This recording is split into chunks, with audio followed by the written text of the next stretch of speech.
Hey guys, today we are revising objective and preconditions of audit as per SA 210. What is the objective of the auditor? The objective of the auditor to accept or continue an audit engagement only when the basis upon which it is to be performed has been agreed through. Audit तभी accept और continue हो सकता है जब जो नीचे दिए गए कंडीशंस है वो फुलफिल हो. Now what is the conditions? The first, establishing whether the preconditions for a audit are present. मतलब ऑडिटर का फर्स्ट ऑब्जेक्ट ये होगा कि वो पहले देखेगा कि जो प्री कंडीशंस है वो प्रेजेंट होगी या नहीं. Now what is the preconditions, हम लोग आगे देखेंगे what are the preconditions of audit, and these preconditions are one of the most important topic of the audit. Second, confirming that there is a common understanding between auditor and management and where appropriate TCWG of the terms of audit engagement.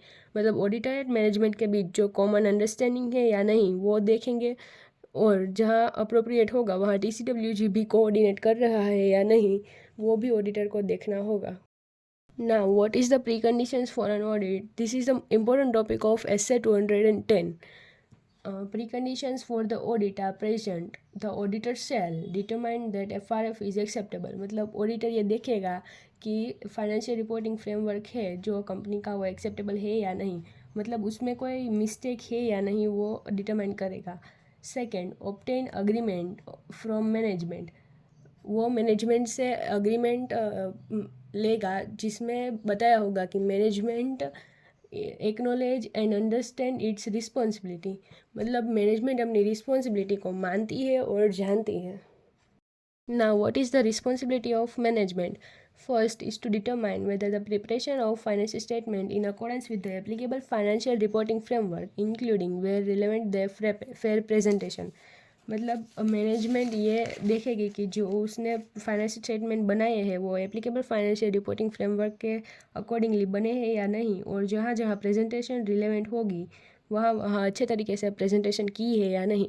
मतलब हम जो financial statement में P&L and balance sheet बनाते हैं उसकी presentation उसके appropriate form में की है या नहीं. Next, for an internal control, as management consider necessary to enable the preparation of financial statement that are free from material misstatement, whether due to fraud or error. मतलब management अपने internal control सही रखने के लिए जो financial statement बनाती है वो मटेरियल मिसस्टेटमेंट से फ्री होने चाहिए, चाहे वो मटेरियल मिसस्टेटमेंट फ्रॉड से हुई है या एरर से. Next, to provide the auditor with the access of all the information of which management is aware that is relevant to preparation of financial statements such as record, documentation and other matters. मतलब financial statement के preparation से related अगर कोई information auditor को चाहिए तो वह management से मांग सकता है. Next, additional information that auditor may request from management for the purpose of audit. मतलब अगर कोई एडिशनल इन्फॉर्मेशन की ज़रूरत होगी तो वो भी ऑडिटर मैनेजमेंट से मांग सकता है, और मैनेजमेंट को वो सारी इन्फॉर्मेशन ऑडिटर को देनी होगी, वरना जो ऑडिटर है वो ऑडिट को कंटिन्यू करने से मना कर देगा और एक्सेप्ट ही नहीं करेगा.